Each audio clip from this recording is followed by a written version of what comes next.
Bonsoir à tous. Bonsoir Rita. Je prends un peu le train en route. En fait, moi, dans ma propre expérience, alors déjà, je préfère préciser, je ne suis pas noire, donc je vais donner un peu mon avis extérieur. En fait, de ce que j'ai remarqué autour de moi, de manière générale, les gens que j'ai pu rencontrer, que j'ai pu côtoyer, j'ai remarqué quelque chose de très étrange. Alors déjà, globalement, que ce soit des contacts à l'école, au travail, etc., j'ai remarqué que les personnes noires, donc je vais mettre, c'est pas du racisme, mais bon, je vais parler des personnes de manière générale noires africaines. J'ai remarqué qu'en fait, elles donnaient beaucoup à leur famille. Et un jour, j'ai interrogé une personne que je connaissais. Et je me souviens que cette personne, à l'époque, ça date il y a peut-être 5-6 ans, hein, à l'époque, cette personne-là était dans une situation précaire, à savoir, elle était au RSA. Elle essayait un petit peu de s'en sortir. Et un jour, elle me dit, cette personne, il faut que je donne 500 € à ma mère, elle va aller à la Mecque. Je lui dis, pardon? Donc cette personne avait la trentaine. Je dis, mais attends, ça n'a aucun sens. Je veux dire, c'est débile. Je dis, excuse-moi. Et je sais, alors, en préambule, avant de continuer mon histoire, c'est que j'ai aussi remarqué un truc chez les hommes, souvent noirs, c'est que leur mère, ils les idolâtrent comme des reines. Et ça, je n'ai jamais compris. Et quand on essaye, et ce qui est délicat, c'est que parfois, quand on veut les remettre à la raison, on a l'impression qu'ils le prennent comme une agression. Enfin, c'est pas parce que c'est ta mère ce qu'elle fait, c'est bien. Alors, je dis ça parce que dans cette histoire-là, quand cette personne m'a dit qu'elle comptait lui donner 500 € pour compléter donc son voyage à la Mecque, je lui ai dit, mais c'est débile, comment ta mère peut te demander de l'argent alors qu'elle sait que dans une situation compliquée, tu peux à peine payer ton loyer. La Mecque, c'est pas fondamental. Si elle a envie de le faire, bah, ça la concerne. Elle a qu'à aller voir son mari, ou c'est tout simplement attendre. Et il comprenait pas, en fait, et puis je sentis que c'était un peu pour lui une critique, ouais, ma mère, oui, parce que je veux dire, c'est un peu ce côté enfantin, ouais, tu critiques ma mère. Et en fait, le problème, là où je veux en venir, c'est que beaucoup d'hommes noirs, ils sont tellement omnubilés par le côté leur mère, c'est une déesse, notamment quand ils sont musulmans, parce que dans l'islam, si je dis pas de bêtises, la mère, c'est l'équivalent du paradis. Du coup, ils ont du mal parfois à avoir les idées claires et à se rendre compte que parfois leur mère, et leur père, surtout leur mère, elles abusent. Ils sont tellement ils ont tellement en fait le côté religieux dans leur tête et leur côté ma mère je dois tout, qu'ils voient pas que pour eux ils peuvent pas s'imaginer que leur mère puisse en fait abuser d'eux.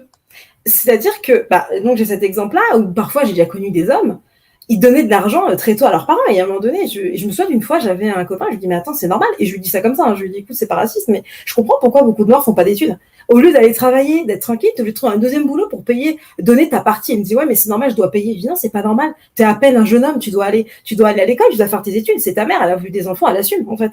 À quel moment tu seras obligé de prendre certains types d'études qui vont te demander moins de travail afin de pouvoir travailler. Je suis désolée, je lui dis ça n'a aucun sens. Ta mère elle assume, point barre. Et t'es pas l'homme de la maison. Tu n'es pas l'homme. Il y a beaucoup d'hommes noirs qui se pensent hommes de la maison. Et ça, c'est quelque chose que je n'ai jamais compris. Et d'ailleurs, une fois, j'ai osé dire à un homme, je lui dis, en fait, c'est incestueux. Ta mère, elle te prend pour l'homme de la maison. Elle a un mari, elle se débrouille. Si son mari est défaillant, elle divorce. C'est tout, point. Exactement. C'est pas toi l'homme de la maison. C'est dégueulasse. Et je dis, mais en fait, ta mère, et je lui ai dit, mais en fait, ta mère, elle te voit comme, tu te rends pas compte, mais ta mère, tu es son petit mari. Par exemple, le week-end, il admet faire les courses, aller chercher la tati, je sais pas où. Plein de trucs bizarres. Je dis, mais attends, bon, en fait, c'était mon ex. Et je me souviens que je lui dis, mais attends, je comprends pas quand est-ce qu'on se voit. Il me dit oui, mais je dois aller chercher un test. Je suis attends, t'es sérieux? Je dis mais en fait, ta mère, c'est ta femme. C'est ça. Il voyait plus sa mère que ses potes. C'est-à-dire, mais à un moment donné, je lui dis mais t'as même pas dit. Il me dit ouais, mais c'est ma mère. Je dis alors, c'est quoi le rapport? Et d'ailleurs, au passage, par rapport au racisme, moi justement, cette relation-là, il m'a quittée parce que je ne convenais pas, parce que je n'avais pas la bonne religion et que je n'avais pas la bonne culture et que dans sa culture, on n'aime pas ma culture. Donc, moi, je me souviens que ça m'avait beaucoup choquée, en fait, quand tu me l'as dit. Parce que j'ai eu très mal, parce que on s'aimait et je lui dis mais attends, c'est une blague. Je lui dis attends, vous passez vos temps à crier au racisme et là en fait clairement c'est du racisme ce que tu es en train de me dire. Il me dit non ça n'a rien à voir mais tu sais enfin et j'ai trouvé ça très choquant. Bon après au final c'est lui qui a plus souffert que moi mais parce que moi du coup ça m'a un peu écœurée mais j'ai trouvé ça choquant, on m'avait jamais fait ça et du coup ça m'a un peu perturbée parce que je me suis dit mais attends ils passent leur temps à faire les victimes et puis en plus je comprenais pas parce que normalement dans ta religion je sais pas je sais pas, t'es censé être dans l'amour. Bref, donc voilà, donc c'est des petites anecdotes comme ça. Et en fait, je pense que le premier problème, ça serait pour les hommes déjà de désacraliser les parents. Les parents ne veulent pas forcément le bien. Et ça, je dirais, c'est pour toutes les origines. Ça, c'est un gros problème d'adultes en général, c'est qu'à un moment donné, les gens ont du mal à mettre de la distance. Je pense qu'à un certain âge, on n'est plus les enfants de nos parents. On l'est en termes de filiation, mais on n'est plus leurs enfants. Si j'ai envie de mourir demain, c'est mon problème. J'ai envie de grossir, c'est mon problème. Je vais épouser telle ou telle femme, c'est mon problème. Surtout que la plupart des Africains, je suis désolée, bah, ils sont, de manière générale, les parents, leur vie, c'est pas exceptionnel, d'accord? Donc, laisse-moi tranquille. Et je trouve qu'il y a beaucoup, et d'ailleurs, souvent, les parents donnent beaucoup de conseils. Et je vais vous dire une chose, parce que je suis une femme. Faites attention, parce que, vous savez, il y a certaines mères, celles qui sont gaga de leur fils, si elles n'aiment pas votre femme, souvent, c'est parce que, vous savez, les femmes, on sent les choses. Quand vous leur ramenez une femme, par exemple, je vous donne un exemple très concret. Moi, je savais, par exemple, pour mon ex, que sa mère ne m'aimerait jamais parce qu'elle aurait vu tout de suite que j'étais pas du tout ce genre de femme soumise. Je vais dire oui à tout, une béni oui. Enfin bref, la femme complètement. Oui, je vais absolument être aimée par ma belle famille. Moi, c'est pas du tout mon délire. Et je dis, et je me souviens, et du coup, par rapport à ça, je me dis, mais en fait, il y a certaines femmes qui ne veulent pas la femme de leur fils parce qu'en fait, elles savent très bien quel genre de femme c'est et quelque part, elles sont un peu jalouses parce que elles pourront pas faire ce qu'elles veulent. Bien sûr. Et c'est presque limite, elles se disent, mais c'est peut-être la femme que j'aurais voulu être. Vous savez, il faut pas se leurrer, hein. Surtout en Afrique, il y a beaucoup de femmes qui auraient rêvé d'avoir une vie comme leur fille en Occident. Donc parfois, il y a des effets miroirs, il y a des effets comme ça, et c'est pas dit, surtout dans les familles maghrébines, par exemple, où il y a des mères, sous couvert de non, mais ma chérie, il est pas bon pour toi, en fait, elles veulent juste garder leur fille avec elles. Mais elles vont jamais le dire. Elles vont pas dire non, c'est pas vrai, je veux ton bonheur, mais derrière, fais la kunchita, ne sors pas. Comment tu veux qu'une femme trouve un homme, elle sort jamais de chez elle, le sexe c'est dégueulasse, les mecs ils vont te faire ça, ton père il me fait ça. Et ça c'est un gros problème et je pense qu'un jour il faudra qu'on en parle dans un débat. C'est qu'en fait il y a beaucoup de femmes africaines de manière générale, hein, je dirais Afrique du Nord et Afrique tout court, c'est qu'elles ont du mal aussi dans la relation parce qu'elles sont entre deux, elles ont leur cul entre deux gestes, c'est-à-dire que d'un côté elles ont le modèle de leur famille. Elles voient leur mère avec un homme qu'elle n'a pas forcément connu. En même temps, elles vivent dans un peu occidental, on leur donne un modèle et elles savent plus quel est le bon modèle en fait. Et je pense que c'est la même chose pour l'argent.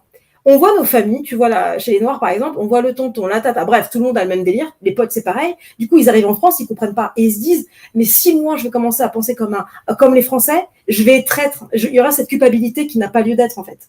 Et je pense que le problème il est là, c'est dans cette culpabilité qui n'a pas lieu d'être. C'est comme si pour eux, s'ils ne prenaient pas en fait les traditions, quitte à être débiles, hein, il y a beaucoup de traditions qui sont complètement stupides, mais pour eux, le fait de délaisser certaines traditions, notamment ce côté argent, c'est comme si ils se vendaient. Ils disaient, ah maman, non, je vais me transformer en blanc. Non mais attends, tu viens en France, bien sûr tu vas te transformer. Dans tous les cas, c'est normal qu'à un moment donné, si tu viens dans un nouveau pays, bah tu vas prendre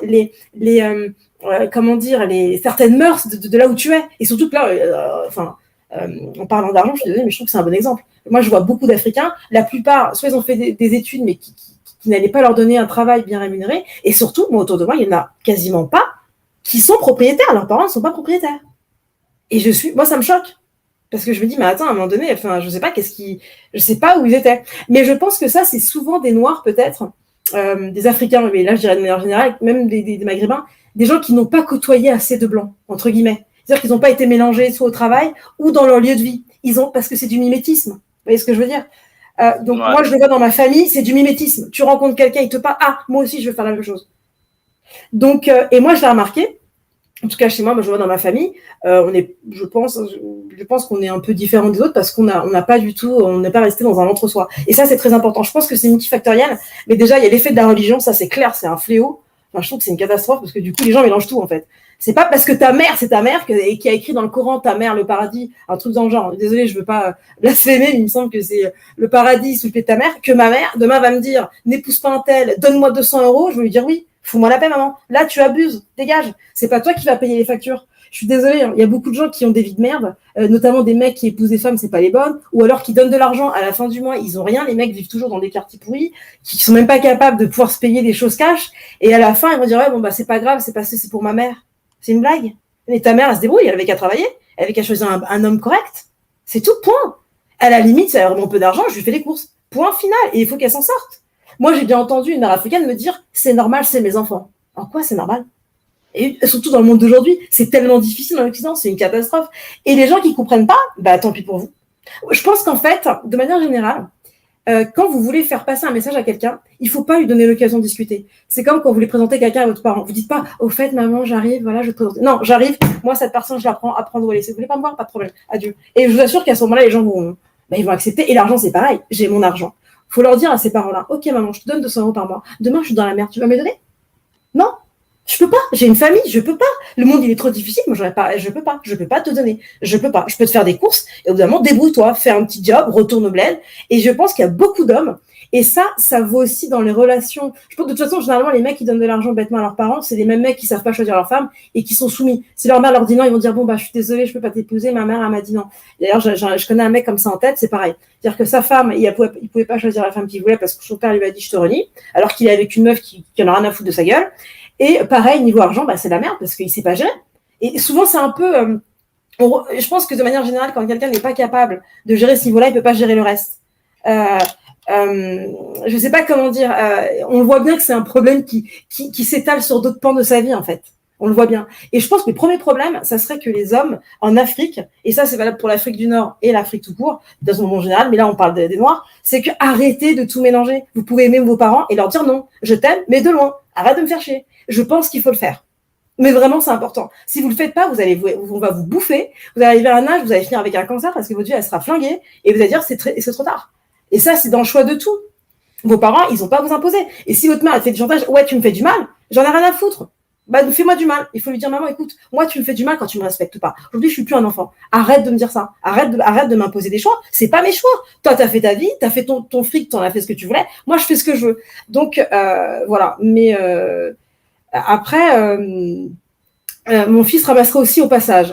C'est marrant. Bah alors pas du tout. Si ma bru vient se tenir devant son discours, je n'ose même pas imaginer mon fils ramasserait aussi à partage. Pas du tout. Alors moi déjà, je pense que de manière générale par rapport à ça, déjà je dirais jamais ça à ma belle-mère parce que j'ai rien à lui dire. Moi c'est simple. Le rapport que j'ai avec ma belle-mère c'est bonjour, au revoir, salut. Moi je suis pas sa fille. J'ai ma mère à m'occuper. Voilà. Moi en tout cas je suis pas du genre à vouloir être aimée par une belle-mère. Par contre mon mari je lui dirais et je l'ai déjà fait pour mon ex. C'est-à-dire que je lui dis écoute stop, mets de l'argent de côté.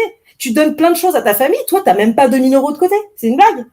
Et pour moi, ça ne veut pas dire que je veux le mettre contre sa famille. Et en fait, c'est ça que j'aime pas avec ce type de commentaires de libre penseuse. À un moment donné, il faut de la cohérence et du discernement. Est-ce que je lui ai dit, ne donne pas de l'argent à ta mère. Mais si tu donnes de l'argent à ta mère qui a un mari, alors que toi, tu n'es même pas capable de te mettre de l'argent de côté, mais à un moment donné, c'est pas déconnant, sérieusement.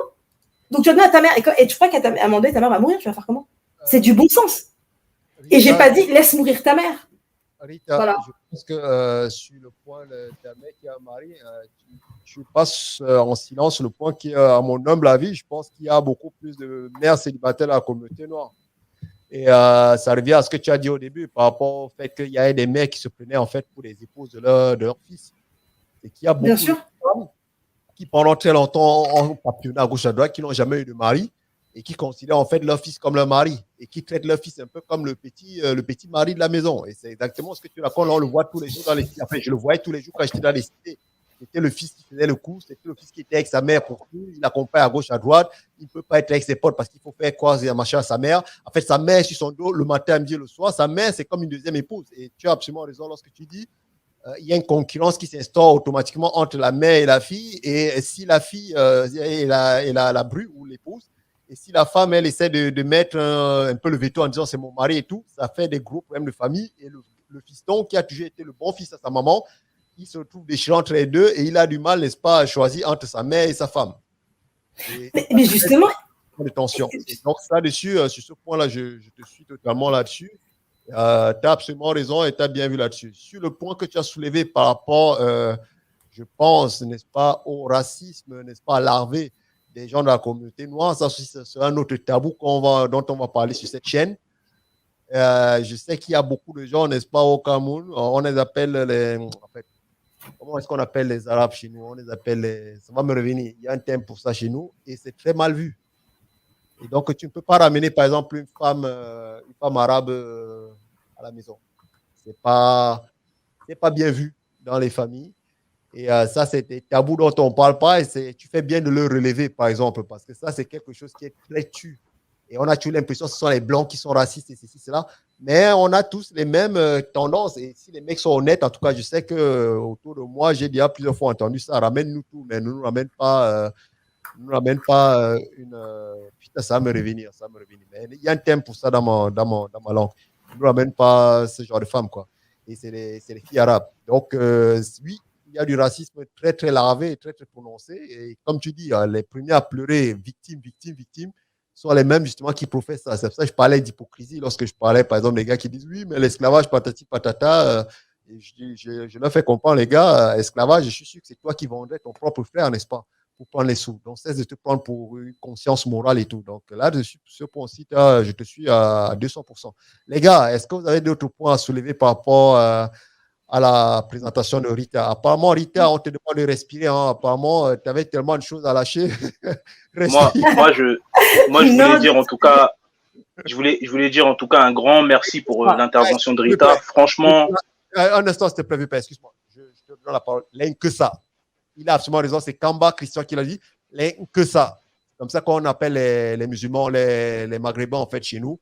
Et l'un que ça, c'est très mal vu, par exemple, dans notre culture. Donc, c'est pas, je ne suis pas en train d'inventer. Merci, Kamba, de soulever ça. Ce sont les que ça. Je te donne la parole, VP, excuse-moi.